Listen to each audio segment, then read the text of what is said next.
Hi friends, welcome to friends kitchen. இன்றைக்கி நாம் என்ன பார்க்க போகிறோன்னா வெங்காய சட்னி தாங்க பார்க்க போகிறோம். இட்லி, தோசை இதுக்கெல்லாம் சூப்பராக இருக்குங்க.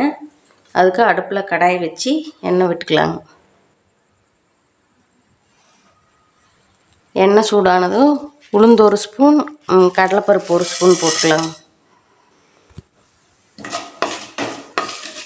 இது கொஞ்சம் லைட்டாக வறுபட்டு வரட்டுங்க.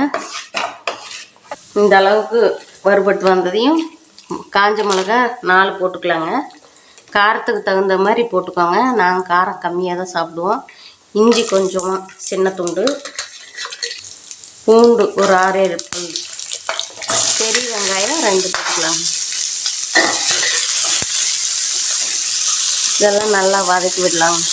பாருங்கள், இந்த அளவுக்கு நல்லா வறுபட்டு வந்ததையும் புளி ஒரு சின்ன சைஸ் அளவு கொஞ்சமாக போட்டுக்கலாங்க. உப்பு தேவையான அளவு. நான் கொஞ்சமாக வெல்லம் சேர்த்துறேங்க. வெல்லம் இனிப்பு பிடிக்கிறவங்க சேர்த்திக்கலாம், இல்லை வேண்டாங்கிறவங்க அவாய்ட் பண்ணிக்கலாம். ஆனால் இனிப்பு சேர்த்துனோம்னா கொஞ்சம் நல்லாயிருக்கும். அவ்வளோதாங்க, ரெடி ஆகிடுச்சு. நம்ம போய் அரைச்சிக்கிட்டு வந்துடலாங்க. பாருங்கள், சட்னி அரைச்சிக்கிட்டு வந்தாச்சு. இது ஒரு பவுலுக்கு மாற்றிட்டு தாளிச்சிக்கலாங்க. கடுகு கருவேப்பிலை போட்டு தாளிச்சிக்கலாங்க. சட்னி ரெடி ஆகிடுச்சுங்க. சூப்பராக இருக்குங்க. இது இட்லி, தோசை எல்லாத்துக்குமே செம டேஸ்ட்டாக இருக்கும். நீங்களும் ட்ரை பண்ணி பாருங்கள். நீங்களும் ட்ரை பண்ணிவிட்டு எப்படி இருக்குன்னு கமெண்ட்டில் சொல்லுங்கள்.